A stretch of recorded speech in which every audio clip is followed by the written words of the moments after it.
d'abord saluer quelques amis que je retrouve dans la salle. Ce ne sont pas les plus jeunes, c'est vrai. Mais enfin, vu mon âge, c'est normal. Et je commencerai par celui qui est d'âge intermédiaire, c'est-à-dire Christian Paul, qui a été mon collaborateur au ministère de l'Intérieur il y a longtemps, avec Philippe Marchand aussi, qui est originaire de ce département, je pense être trouvé ici. Et vous dire que, d'abord, plusieurs choses. D'abord, j'étais invité, je n'avais pas compris que je devais parler seulement un quart d'heure. Hier, Christian Paul m'a dit 15 minutes. Ce matin, cette jeune femme m'a dit 10 minutes. J'observe qu'elle a consommé 14. Anne-Laure, 17. Et Édouard Martin, 19. Moi, je chronomètre toujours. D'ailleurs, je suis arrivé à l'heure, j'étais presque le seul. Et les retardataires se sont accordés 35 minutes. Mais 15 minutes pour parler de l'avenir de la gauche, c'est trop court ou c'est trop long. Donc je considère que c'est trop long, je vais être plus bref encore. Mais quand même, je voudrais rebondir sur ce qu'a dit Édouard Martin, que j'avais rencontré il y a quelques années quand il était venu en observateur, comme moi-même, au congrès du syndicat de la magistrature, à Metz ou à Nancy, je ne me rappelle plus, où tous les débats qui sont posés aujourd'hui, alors que la gauche est au pouvoir, et un gouvernement, en tout cas, direction socialiste, étaient posés en creux. Et il a, pour la première fois, enfin, ce matin, évoqué le problème des pays émergents, des pays ex-sous-développés, du Brésil. Ce que disent les syndicalistes brésiliens, ce qu'ils lui ont dit, tenez bon, car l'Europe, c'est notre modèle, il voulait dire en matière de droit social. Alors, c'est une leçon très importante. Ça, j'ai apporté un petit livre.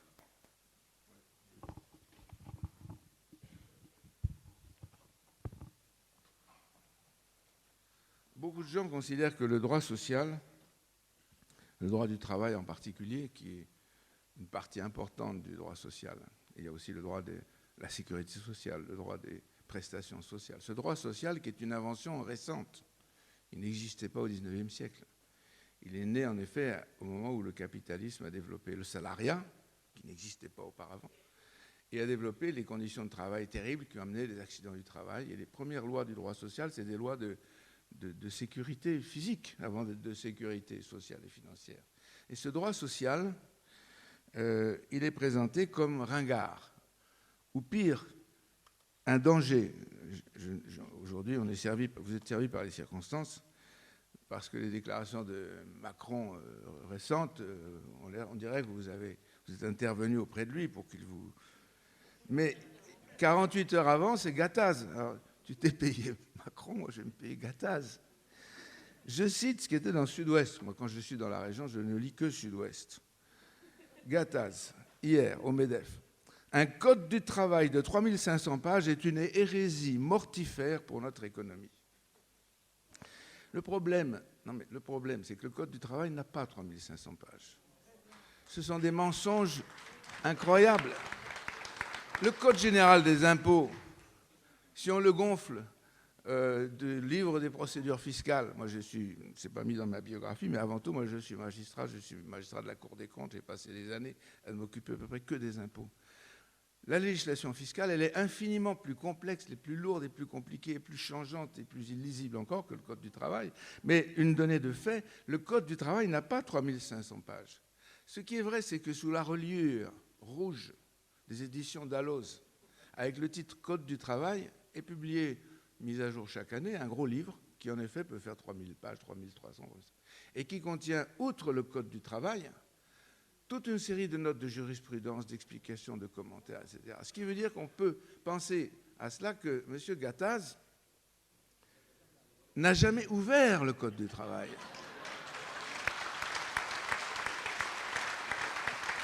Car si on pose le Code du travail sur la table et qu'on lit la couverture, Code du travail, et qu'on regarde la dernière page, 3501, on peut dire le Code du travail à 3500 pages. Mais si on ouvre l'intérieur du Code du travail et qu'on le lit, on découvre ce que je vous dis, ce que tous les syndicalistes savent, ce que tous les conseillers prud'hommes savent, ce que la plupart des gens qui travaillent sérieusement le droit, savent. C'est un comportement éhonté de la part d'un responsable professionnel de publier des mensonges aussi stupéfiants. Pire, il dit « Je suis heureux de constater », ça c'était hier, Sud-Ouest, c'est ce matin, en venant, je l'ai lu, j'ai eu le temps de le lire. Gattaz, « Je suis heureux de constater qu'un certain consensus est en train d'apparaître parmi les responsables politiques, ainsi que d'éminents juristes, de droite comme de gauche, a lancé Gattaz. Il y a un consensus historique. » Quel consensus historique? Il fait allusion au malheureux article, au malheureux livret que Badinter a publié, hélas, il y a récemment, dans une direction qui nous stupéfie d'autant plus qu'il n'a jamais été un spécialiste du droit du travail. Bien. Mais voilà ce qu'ajoute Gattaz. Il y a un consensus historique, c'est pas rien, un consensus historique. Et il ajoute, le gouvernement qui réglera ce problème rentrera dans l'histoire. Quel problème? Le problème du droit du travail. Mais le problème du droit du travail, le droit social en général, c'est une accumulation de conquêtes juridiques lentes qui ont commencé. Peut-être la première loi, c'est la loi sur les accidents du travail à la fin du XIXe siècle, pour l'indemnisation des accidents du travail. Ensuite, le repos hebdomadaire en 1906, l'année de la première création d'un ministre du Travail sur le gouvernement Clémenceau, après la catastrophe où 1000 morts, enfin 1000 morts, on ne sait pas exactement combien il y a eu de morts à Fourmi. On a sorti 1000 cadavres, mais on ne sait pas combien il y a de morts. Pourquoi? Parce qu'il y a beaucoup d'enfants qui travaillaient sans être déclarés. On ne saura jamais combien il y a eu de morts à Fourmi. On a savait qu'il y en avait plus que 1000. Le droit du travail, il est né d'une série de secousses politiques, sociales, physiques, psychologiques, émotionnelles, évidemment, après la catastrophe de Fourmi. Lisez les rapports, les discussions à l'Assemblée nationale. Les gens sont secoués, à droite comme à gauche. Pourquoi? 1000 morts. Et qu'est-ce qui est secoué encore plus? C'est quand on découvre, plusieurs jours après, qu'il y a encore des vivants à Fourmi. Dans le fond, on en sort encore 25. Pourquoi est-ce qu'on les sort si tard? Parce qu'il y a eu des procédés nouveaux qui ont été employés. La direction de la mine avait arrêté les recherches sur les mineurs morts parce qu'elle voulait sauver des installations. Et la deuxième vague de colère et de grève a été chez les mineurs de Fourmi lorsqu'ils ont compris ou cru comprendre, et l'enquête historique montre qu'ils avaient raison, qu'on avait privilégié le sauvetage des installations au sauvetage des derniers survivants. C'est quand on en a trouvé encore 20, une vingtaine, c'était avant. Donc c'est une histoire, l'histoire du droit social, c'est ça. Et quand M. Gattaz dit « le gouvernement qui réglera ce problème rentrera dans l'histoire », quelle histoire? L'histoire du droit social, c'est une histoire de progression lente et de recul parfois, en France, en Angleterre, en Allemagne, où Bismarck avait commencé avant les autres, en Angleterre, où les syndicats étaient développés avant les nôtres, en France, où les syndicats, les partis de gauche l'ont développé. C'est une longue histoire qui n'est pas à regarder seulement par nous. Au Brésil, ils connaissent cette histoire. Ils entrent dans leur histoire. Et le petit livre que je vous ai apporté, que vous pourriez lire, en plus, c'est pas cher, c'est la leçon inaugurale du professeur Suppiot au Collège de France, quand on a créé la nouvelle chaire sur le thème État social et mondialisation, analyse juridique des solidarités. Le professeur Suppiot, qui est un de ceux qui critiquent en particulier le bouquin de Badinter et d'autres positions, écrit une phrase qui mérite d'être méditée. L'État social n'est pas un monument en péril. Ce n'est pas un monument européen en péril, mais un projet d'avenir poursuivi sous des formes différentes dans tous les grands pays émergents. Voilà la vérité sur l'histoire du droit social. Les grands pays émergents n'avaient pas d'industrie, n'avaient pas de salariat, n'avaient pas de syndicats, n'avaient pas de droit social. Et les grands pays émergents, oui, la Chine, le Brésil, l'Inde, sont des pays où le droit social progresse très lentement. Mais il progresse très lentement pour des milliards de gens. Le droit social en Europe, en France, en Allemagne, en Angleterre, au XIXe siècle, il a progressé très lentement pour quelques centaines de milliers de prolétaires, pour quelques millions de prolétaires, pour quelques dizaines de millions. 1905, c'est une date, le repos hebdomadaire. La paix de Versailles, 1919, de nouvelles lois sociales sont développées par Clémenceau, justement parce qu'il craignait une grève générale. C'est des étapes successives, le Front populaire, la libération. C'est des étapes de 10 ans en 15 ans, de 15 ans en 20 ans. Mais dans les pays émergents dont je parle, c'est le même phénomène. Il est peut-être un peu plus rapide. Il n'est pas beaucoup plus rapide dans le domaine des prestations sociales, parce qu'il faut beaucoup d'argent. Il est plus rapide dans le domaine du droit du travail, parce que le droit du travail, ça peut être des sanctions. Mais c'est un phénomène qu'il faut observer, qu'il faut regarder. M. Gattaz n'a pas l'air de regarder ce qui se passe dans ces autres pays. Pourquoi? Ça ne l'intéresse absolument pas. Or, c'est notre avenir qui se joue là, aujourd'hui. Quand on écrira un jour l'histoire du droit du travail en Asie, qu'on rappellera que la fuite de Union Carbide en 1984 à Bhopal, qui a tué immédiatement 3500 personnes. Et il y en a encore 25 ou 30 000 qui sont morts quelques temps plus tard, parce qu'il y a une énorme fuite de gaz toxiques de l'usine Union Carbide. Que les conséquences de cet accident terrible durent encore pour des héritiers, des descendants, des enfants, des petits-enfants de gens, etc. Ça nous rappelle quelque chose. L'explosion à Tianjin, dans le nord-est de la Chine, il y a quelques jours, dans un dépôt de produits chimiques très toxiques, très dangereux, concentrés à un tel niveau de concentration, qu'à côté de ça, l'affaire de Toulouse, il y a quelques années, est une bagatelle. Donc ça nous rappelle quelque chose. Et eux, les Chinois qui se battent pour le progrès du droit social, du droit en général et du droit social en particulier, ou les Brésiliens, ou les Indiens, ils savent très bien vers où regarder pour prendre exemple sur ce qu'est le progrès, une des dimensions du progrès, c'est-à-dire le droit social, le droit qui protège la vie des travailleurs, le droit qui protège la santé des travailleurs, le droit qui protège leurs conditions de vie, leur rémunération, leurs conditions de travail, leur sécurité. Ce droit-là est un droit qui se construit sous nos yeux. En France, on voudrait le détruire sous nos yeux, mais dans le monde, dans le vaste monde, où se construit de plus en plus de voitures, de plus en plus d'avions, de plus en plus d'ordinateurs, mais c'est un droit qui progresse très lentement, mais qui progresse de façon inexorable.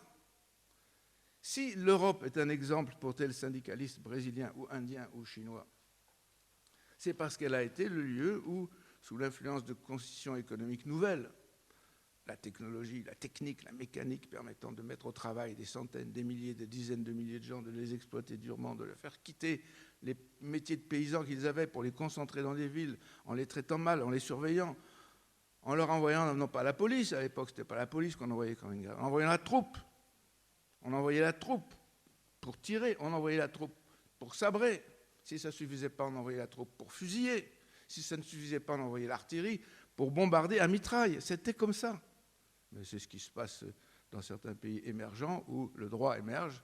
Tous les droits émergent à la fois, mais très lentement. Et cette histoire-là, nous en sommes dépositaires. D'une certaine façon, nous en sommes garants. On ne peut pas laisser des gens plaisanter avec ces choses-là. Dire comme le fait Le Guen, le docteur Le Guen. Le docteur Le Guen a déclaré récemment que le Code du travail est un puissant répulsif à l'emploi. Répulsif, c'est un mot scientifique qui est utilisé par les médecins, ou par les vétérinaires d'ailleurs, pour indiquer un produit qui, par son odeur, par son dégagement, écarte les moustiques, les mouches, les guêpes. Un répulsif, c'est ça. Alors pour Le Guen, pour le docteur Le Guen, tardivement se met enfin à la médecine. Tout d'un coup, on découvre que le Code du travail est un répulsif à l'emploi. Mais quand il travaillait, quand il était salarié de la MNEF, il n'était pas contre le Code du travail. Nous sommes garants, nous sommes dépositaires. Nous, pas seulement nous qui sommes ici, pas seulement la gauche française, mais tous ces mouvements qui s'entrelacent, qui parfois s'affrontent en France, socialistes, communistes, syndicalistes, CGT, CFDT, en Allemagne, même en Angleterre où le syndicalisme a été presque détruit par Mme Thatcher et les gouvernements Blair et compagnie, etc. Nous sommes garants de quoi? D'une histoire qui est une histoire de l'humanité. L'histoire du droit, ce n'est pas l'histoire du droit dans un seul pays. Pourquoi est-ce que le mouvement historique du droit se retrouve à peu près partout? Parce que l'aspiration à la sécurité, le sentiment de solidarité, l'impression de responsabilité. Ce sont des sentiments humains qui se développent ou qui ne se développent pas, qui sont encouragés ou au contraire entravés par la vie sociale, par la vie économique, par le besoin, par les guerres. Mais nous sommes les garants de cela. Or, c'est quelque chose qui, en ce moment, évidemment, on peut se mettre à en douter. Non, je serai bref, je respecterai comme vous le temps. Pas plus. J'ai failli lui poser une question quand elle a annoncé son intention. Là, elle a dit, oui, nous avons 3 thèmes, oxygène, inspiration et dépassement. Alors, oxygène et inspiration, je me suis dit, oui, je vois ce que ça veut dire. On va parler du réchauffement climatique, parce que l'oxygène, on l'aspire en inspirant. Avec l'expiration, on produit du CO2. J'ai compris. Mais dépassement, j'ai compris que c'était le dépassement du temps de parole. Donc, comme elle a donné l'exemple, je le suivrai très peu. Pour vous dire que ne croyez pas que la situation soit désespérée. Quelqu'un disait il y a quelque temps, la gauche peut mourir? Non. La gauche ne peut pas mourir. Pourquoi? Parce que les sentiments humains de solidarité, de compassion ou de crainte et qui provoquent la solidarité, ce sont des sentiments humains qui transcendent les siècles, etc. Et en France, ce n'est pas la première fois que la gauche traverse une phase de division, de dispersion. C'est comme ça depuis un siècle. Depuis la première unification, celle de 1905, qui était dominée par Jaurès, unification minée dès le départ par la faiblesse et la division du mouvement syndical avec la charte d'Amiens. Depuis cette époque lointaine, reculée, depuis toujours, la gauche passe par des phases de division, de regroupement, d'affrontement, de réconciliation, de regroupement. Le socialisme s'était unifié en 1905 avec la fusion de différents courants, guédistes, un peu marxistes, blanquistes, proudhoniens, il y avait des syndicats qui s'étaient assemblés. Tout ça était face à Gued et Jaurès, qui étaient deux visions différentes. Il y avait cette personnalité puissante de Jaurès, qui était un philosophe, un historien, et qui avait réussi ce miracle qui a été mis en cause par 4 événements internationaux successifs. Après son assassinat, la guerre de 14, la révolution de 1917, la montée des fascismes et la Deuxième Guerre mondiale. Chaque fois, en France comme ailleurs, la division de la gauche a été, l'organisation des forces de gauche, l'action de la gauche a été perturbée, a été impactée, comme on dit aujourd'hui, par ces 4 événements internationaux. Division ou union nationale autour de la guerre de 14. Division ou union nationale. Division ou union face au problème du communisme installé par les bolcheviks en Union soviétique, avec la division du Parti socialiste, le congrès de Tours, où se crée le Parti communiste. Division ou dispersion du cartel des gauches après la victoire en 1924, où le Parti radical, qui était le grand parti de gauche historique, lui-même divisé, subdivisé, commençait à se morceler et à connaître une histoire qui ne s'est pas améliorée depuis d'ailleurs. Division et rassemblement avec la naissance et la mort du Front populaire. Le Front populaire pour le pain, la paix et la liberté. C'était un programme qui tenait en 3 mots. Front populaire pour le pain, pour la paix qui était menacée, pour la liberté qui était attaquée partout en Europe. Division pour le choix ou le refus du régime de Vichy. Pétain ayant reçu les pleins pouvoirs avec une assemblée dans laquelle il y avait un bon nombre de députés de gauche qui ont voté pour. Heureusement, il y en avait un bon nombre qui ont voté contre. Division ou réconciliation à la libération pour la mise en œuvre partielle ou totale, rapide ou prolongée du programme du Conseil national de la résistance, avec tout ce qui contenait dans le domaine du droit social. Alors là, vraiment, c'était un festival de droit social. Et puis division, évidemment, avec les guerres coloniales et leurs crimes qui ont conduit les forces de gauche, et la SFIO en particulier, à se diviser, à se subdiviser, à exploiter, Et puis division et aussi, finalement, rassemblement avec des personnages prestigieux comme Mendès France, qui à un moment a donné l'illusion que la gauche allait se rassembler. Ou avec Mitterrand, qui avait une ingéniosité tactique et une ingénie stratégique, qui a réussi à rassembler l'union de la gauche, la FGDS, et sur quoi? Sur un programme. Car, avec froideur, mais sans indifférence, avec froideur vu mon âge, mais sans indifférence vu mon passé, j'observe que la gauche n'a jamais joué son rôle progressiste que dans l'unité. Jamais la gauche n'a pu agir de façon progressiste, agir que lorsqu'elle était unie. En France, particulièrement difficile, différent des grands pays anglo-saxons ou scandinaves dans lesquels il y a une puissante organisation syndicale, tellement puissante que par moments on ne sait plus qui conduit l'autre, entre le parti travailliste ou la force syndicale. En France, toujours le rassemblement, quand il s'est fait, et l'action, quand elle a été conduite, s'est fait sur une base programmatique. Programme toujours difficile à construire, puis à mettre en œuvre, et les mêmes divisions qui s'étaient manifestées au moment de la conclusion du programme et de la réalisation du programme finissent généralement par aboutir à une crise et souvent à un éclatement. Le rassemblement a toujours été précédé et souvent accompagné par des scissions, des fusions, des novations organisationnelles, l'apparence de certaines formes, les clubs, des structures locales comme on en évoque à La Rochelle, etc. C'est pas les partis, les syndicats, d'autres organisations. Le rassemblement a toujours été facilité par l'existence de un ou plusieurs leaders plus ou moins doués pour rassembler autour d'eux et ensuite se rassembler entre eux. Le rassemblement, c'est l'accord programmatique, a toujours été long à venir, difficile à appliquer et finalement rompu.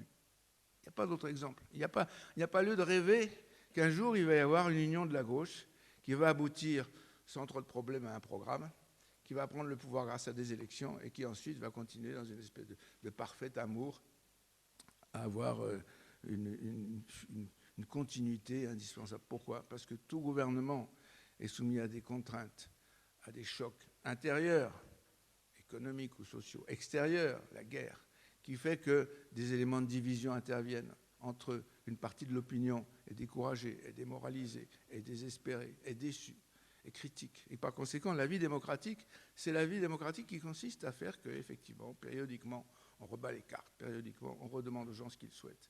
Mais ce n'est pas la peine d'espérer, de rêver une continuité, comme certains.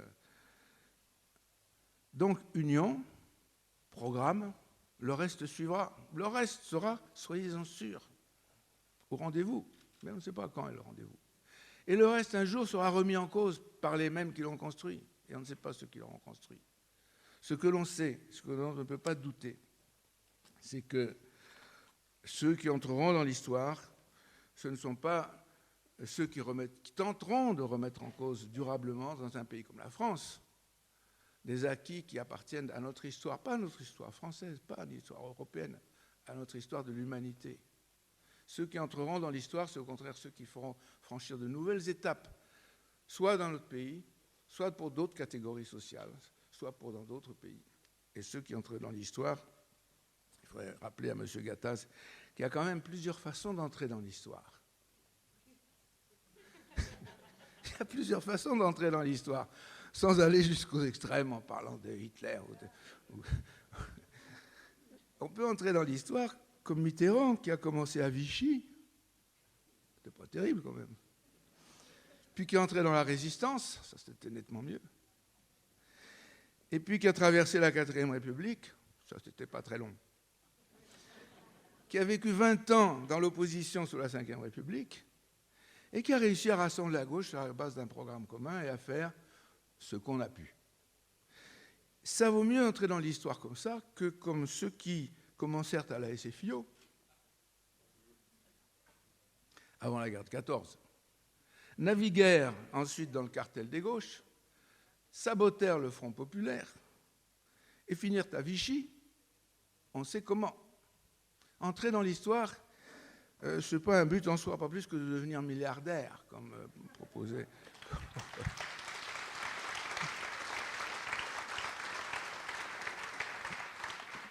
Pour entrer dans l'histoire, il vaut mieux choisir la bonne porte, et en ayant lu votre papier qu'on m'avait caché, puisqu'on me l'a donné ce matin sur ma demande insistante, je pense que c'est la bonne façon d'entrer dans l'histoire.